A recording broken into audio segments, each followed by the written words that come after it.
மாநில உயர்மட்ட கண்காணிப்பு குழுவில் எல்லா தலைவர்களும் உரையாற்றினார்கள். காங்கிரஸ் பேரியக்கத்தின் சார்பாக சில கோரிக்கைகளை வைத்திருக்கிறோம். குறிப்பாக வழக்குகள் குறைந்திருக்கின்றன. தென் மாவட்டத்தில் உள்ள மாணவர்களுக்கு எங்கெங்கெல்லாம் இப்படிப்பட்ட பிரச்சனைகள் வன்கொடுமைகள் நடக்கின்றதோ அவர்களுக்கு மனநல ரீதியாக மனநல மருத்துவர்களை அங்கே நியமித்து ஒரு கவுன்சிலிங் கொடுக்க வேண்டும். எங்கெங்கே இந்த பிரச்சனை இருக்கிறதோ அந்த பள்ளிகளை கண்டறிந்து மனநல கவுன்சிலிங் முகாம் எல்லா பள்ளிகளும் நடத்தணும். சாதிகள் இல்லையடி பாப்பான் பாரதியார் பாடியிருக்காரு. இந்த பாடத்திட்டத்தெல்லாம் மீண்டும் மீண்டும் அறிவுறுத்தணும்.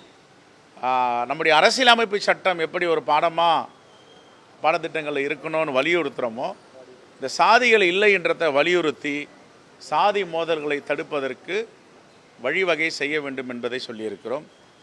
தென் குறிப்பாக 2-3 மாவட்டங்களில் குற்றப்பத்திரிகை தாக்கல் செய்வதற்கு முன்பாக விசாரணை நடைபெறுகிறது. விசாரணைக்கு முன்பாக முதல் தகவல் அறிக்கை பதியப்படுகிறது. அந்த முதல் தகவல் அறிக்கையில் கவுண்டர் கம்ப்ளைண்ட் என்று ஒன்று வாங்கி அதை குறைக்கிறார்கள் அல்லது மிஸ்டேக் ஆஃப் ஃபேக்ட் என்று தள்ளுபடி செய்கிறார்கள் என்றும் சில கருத்துக்களை சொல்லியிருக்கிறோம். எல்லா தலைவருடைய சிலையும் தமிழ்நாட்டில் மட்டும் கூண்டு போட்டு அடைத்திருக்கிறது. அதற்கு கிளாஸ் சவுண்டு ப்ரூஃப் என்று சொல்வது போல ஸ்டோன் ப்ரூஃப் கிளாஸ் இருக்குது. கல் எறிஞ்சால் கூட அந்த கிளாஸ் உடையாது.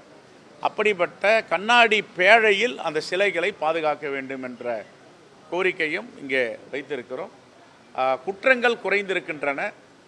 பட்டியலின மக்கள், ஆதிதிராவிட மக்கள், பழங்குடியின மக்களுக்கு பல திட்டங்களை இந்த நிதிநிலை அறிக்கையில் அறிவிப்பு செய்திருக்கிறார்கள். அதையெல்லாம் வரவேற்கிறோம். எந்த மாநிலத்திலும் இல்லாத அளவிற்கு தமிழ்நாடு மாநிலம் இதிலும் சிறப்பாக செயல்படுகிறது. மீண்டும் இன்னும் சிறப்பாக செயல்பட வேண்டும். பெண்களுக்கு நில உரிமை திட்டம் என்று அறிவித்திருக்கிறார்கள்.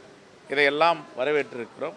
ஆகவே இந்த கூட்டம் என்பது பட்டியலின பழங்குடியின மக்களுடைய முன்னேற்றத்திற்கான ஆரோக்கியமான கூட்டத்தை மாண்புமிகு முதலமைச்சர் அவர்கள் கூட்டியிருக்கிறார். நன்றி. இந்த மக்கள் மீது ரொம்ப அக்கறை உள்ளவர்கள் கலந்து கொள்ளவில்லை, அவ்வளவுதான். செய்திகளை உடனுக்குடனும் துல்லியமாகவும் தெரிந்து கொள்ள சப்ஸ்கிரைப் பண்ணுங்க.